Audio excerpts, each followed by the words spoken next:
പ്രിയ പ്രേക്ഷകരെ, ഇതോടൊപ്പം ചേർത്ത് വെച്ച് പോകേണ്ടത് തീർച്ചയായും CJPയുടെ പ്രതിഷേധം, ആ പ്രതിഷേധത്തിന്റെ ആവശ്യം അത് രാജ്യവും ഭരണകൂടവും ഒക്കെ അഡ്രസ്സ് ചെയ്യേണ്ട വിഷയമാണ് എന്ന് പറയുമ്പോൾ പോലും ഇത്തരം സംഘടനകൾ നടത്തുന്ന പ്രതിഷേധത്തിലേക്ക് പുറത്തു നിന്നുള്ളവർ, അതായത് ബാഹ്യശക്തികളുടെ നുഴഞ്ഞുകയറ്റം പലപ്പോഴായി ഉണ്ടാകാറുണ്ട്. കാരണം ഇതിന് ഒരു കൃത്യമായ സംഘടിത സ്വഭാവമില്ല.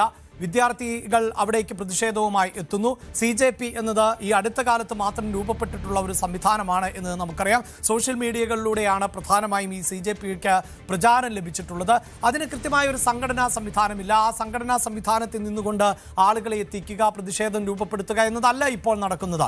അപ്പോൾ സ്വാഭാവികമായും നമ്മൾ ഈ രാഷ്ട്രീയ പാർട്ടികൾ, മറ്റ് യുവജന സംഘടനകൾ അവരൊക്കെ കൃത്യമായ ആശയത്തോടു കൂടി തന്നെയാണ് ഈ പ്രതിഷേധത്തെ പിന്തുണയ്ക്കുന്നത്, എതിർക്കുന്നത്. പക്ഷേ ഇതിനെ അവസരമാക്കി മാറ്റുന്ന ബാഹ്യശക്തികളെ കരുതലോടുകൂടി നോക്കിക്കാണേണ്ട സമയം കൂടിയാണിത്. പ്രത്യേകിച്ച് രാജ്യ തലസ്ഥാനത്ത് ഭരണകൂടങ്ങൾക്ക് നേരെ എപ്പോഴൊക്കെ പ്രതിഷേധമുണ്ടാകാറുണ്ടോ അപ്പോഴെല്ലാം ഈ ബാഹ്യശക്തികൾ കഴിയുന്നത്ര ഇടപെടലുകൾ നടത്താറുണ്ട്. പുതിയ കാലഘട്ടം എന്നത് സമൂഹ മാധ്യമങ്ങൾ വഴി തെറ്റായ വിവരങ്ങൾ പ്രചരിപ്പിക്കുക എന്നുള്ളതാണ്. നേരത്തെ അജയ് സുധാ ബിജു ഇതുമായി ബന്ധപ്പെട്ട, അതായത് ഡൽഹി പോലീസിനെതിരെ ഉന്നയിക്കുന്ന ആരോപണങ്ങളെ സംബന്ധിച്ച് പറഞ്ഞു കഴിഞ്ഞു. പക്ഷേ AI സഹായത്തോടെ അല്ലെങ്കിൽ തെറ്റായ ചിത്രങ്ങൾ, തെറ്റായ ആൾക്കൂട്ടങ്ങൾ, തെറ്റായ ആരോപണങ്ങൾ, ഒരുപക്ഷെ CJP പോലും പറയാത്ത ചില വാചകങ്ങൾ, അവരുടെ പ്രസ്താവനകൾ എന്ന നിലയിലുള്ള പ്രചാരണം ഒരു ഭാഗത്ത് നടക്കാം.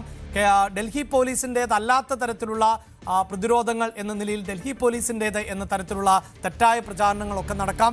ഇതിന് തടയിടേണ്ടതും നമ്മുടെ ഉത്തരവാദിത്വം തന്നെയാണ്. പാകിസ്ഥാനിൽ നിന്നാണ് പ്രധാനമായും ഇത്തരത്തിൽ തെറ്റായ അക്കൗണ്ടുകൾ, തെറ്റായ വിവരങ്ങൾ പങ്കുവെക്കുന്ന അക്കൗണ്ടുകൾ പ്രധാനമായും ഉണ്ടാകുന്നത്. ഡൽഹിയിൽ എപ്പോഴൊക്കെ ഭരണകൂടത്തിനെതിരായ പ്രതിഷേധം നടക്കുന്നുണ്ടോ അപ്പോഴെല്ലാം ഇത്തരം ഫേക്ക് ഹാൻഡിലുകളെ നമ്മൾ കാണാറുണ്ട്. ഇപ്പോഴിതാ അതുമായി ബന്ധപ്പെട്ട വിവരങ്ങൾ കൂടി ഡൽഹി പോലീസ് പങ്കുവെക്കുന്നുണ്ട്. ഇത്തരത്തിൽ 400-ൽ അധികം അക്കൗണ്ടുകളെ തിരിച്ചറിഞ്ഞിട്ടുണ്ട് എന്നതാണ് പറയുന്നത്. വിദ്യാർത്ഥികൾ ഈ തെറ്റായ വിവരങ്ങളെ ആശ്രയിക്കരുത് എന്നും പോലീസ് ഇൻസ്റ്റഗ്രാമിൽ പങ്കുവച്ച വീഡിയോയിൽ വ്യക്തമാക്കുന്നുണ്ട്. नोटिस किया है कि सोशल मीडिया में कुछ मिस इन्फॉर्मेशन फैलाने की कोशिश की जा रही है. अभी तक 400 से ज्यादा Pakistani social media handles identify किए जा चुके हैं जो इस सिचुएशन का फायदा उठाते हुए फेक कंटेंट और र्यूमर स्प्रेड कर रहे हैं. उनको ब्लॉक कराया जा रहा है. ये वही सोशल मीडिया हैंडल्स हैं जो ऑपरेशन सिंदूर के दौरान भी एक्टिव थे. उनका सिर्फ एक ही मकसद है, लोगों को भड़काना और स्पेशली स्टूडेंट्स का ध्यान भटकाना. मेरी आपसे अपील है कि बच्चों की सेफ्टी के लिए किसी भी फेक पोस्ट, एडिटेड वीडियोस या एनोनिमस हैंडल से किया हुआ कोई भी पोस्ट के भड़कावे में ना आए. किसी भी पोस्ट को शेयर करने से पहले फैक्ट चेक करो, र्यूमर्स को स्प्रेड मत करो और किसी भी एंटी सोशल एलिमेंट्स को अपने इमोशंस का कंट्रोल मत लेने दो. याद रखो कि पीसफुल प्रोटेस्ट करना आपका अधिकार है और दिल्ली पुलिस इस अधिकार का रिस्पेक्ट करती है.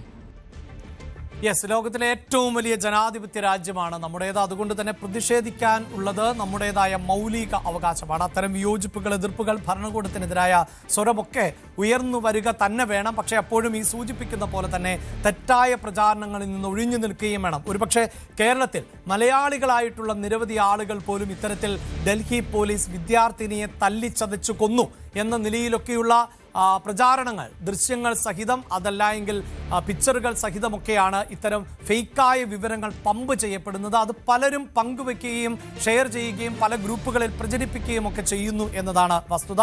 ആ തെറ്റായ വിവരങ്ങൾ പ്രചരിപ്പിക്കാതിരിക്കുവാനുള്ള ഉത്തരവാദിത്വം കൂടി ഈ സമരത്തെ പിന്തുണയ്ക്കുന്നവർക്കുണ്ട് എന്നത് തന്നെയാണ് പറഞ്ഞു വെക്കേണ്ടത്. കൂടുതൽ വാർത്തകൾക്ക് News 18 കേരളം യൂട്യൂബ് ചാനൽ സബ്സ്ക്രൈബ് ചെയ്യുക.